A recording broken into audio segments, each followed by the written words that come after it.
Hey everyone, welcome back to Daily Devotions. Pastor Steve here, walking with you in the promises of God. And we actually we have a neat connection between Genesis and Exodus as we walk through those promises of God. We've seen the narrative throughout Genesis so far. He is the God of Abraham, Isaac, and Jacob. He makes these promises and then fulfills them always to Israel, but always through Jesus.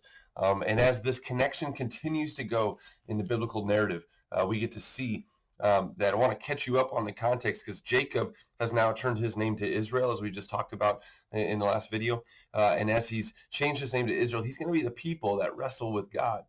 But also, as he is fruitful and multiplies, he has 12 sons.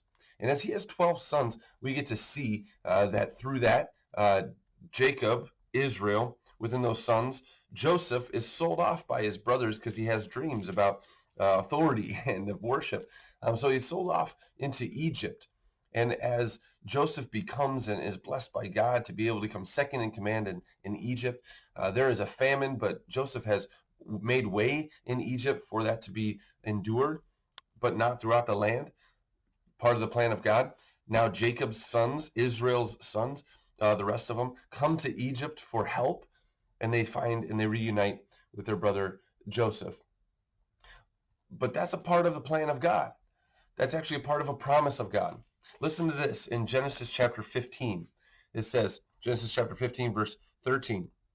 Then the Lord said to him, this is to Abram, know for certain that your descendants will be strangers in a country not their own, and they will be enslaved and mistreated 400 years. But I will punish the nation they serve as slaves, and afterward they will come out with great possessions. So Genesis 15, he says to Abram, your descendants, they're going to be in a land not their own.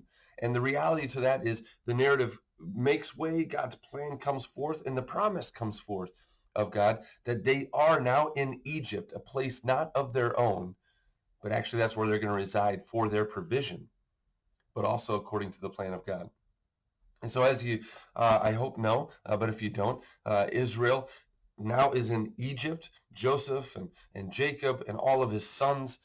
And as they fruitful and multiply, they remain in Egypt. Well, they're actually there for 430 years, just as what was prophesied.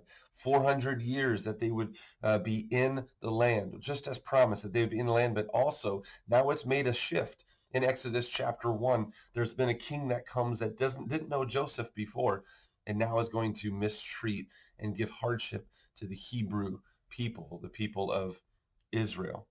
And so as the story goes along, they're mistreated. They cry out to God, and God hears them. God hears them because he knew, he promised, your people would be in a land out of their own. They're going to be mistreated. They're going to cry out.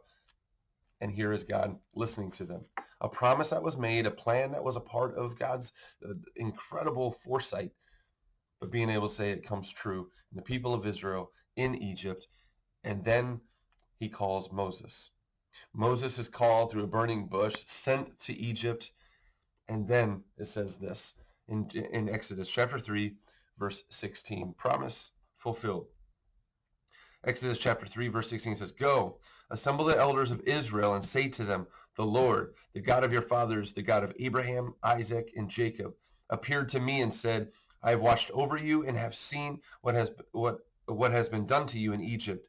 And I have promised to bring you up out of your misery in Egypt into the land of the Canaanites, Hittites, Amorites, Perizzites, Hivites, and Jebusites, a land flowing with milk and honey. The elders of Israel will listen to you. Then you and the elders are to go to the king of Egypt and say to him, the Lord, the God of the Hebrews, has met with us. Let us take a 3-day journey into the desert to offer sacrifices to the Lord our God. But I know the king of Egypt will not let you go unless a mighty hand compels him. So I will promise. I will stretch out my hand and strike the Egyptians with all the wonders that I will perform among them. After that, he will let you go. Israel, you're sitting in this chaos. You're sitting in this mistreatment. You're sitting in this oppression of the Egyptians. But I have heard your cries, and I will bring you out. And I'm going to bring you out in a fashion that's going to tell people who I am. I will I will. Isn't it an amazing thing to hear God say, I will? We see that in the narrative of Israel, that he will bring them up out of their oppression, that he will bring them up out of their slavery. And we know the rest of the story. He does do that.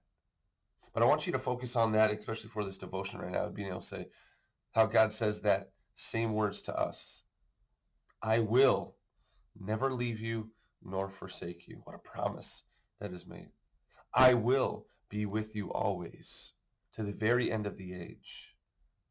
I will forgive your sins as far as the east is from the west. So far are your sins forgiven. I will walk with you in every single day. Great promises. I just love that I will. So demonstrative, so imperative, and so needed for us to hear while we're sitting in the time, in the situation, and the circumstances that we are in today. May you hear God's narrative of old, but now here to present and always will be, of saying to you, I will and I am with you. What a blessed day that is. Take that into your day. Be encouraged in your day that God says, I will, and he does in your life. Have a blessed day.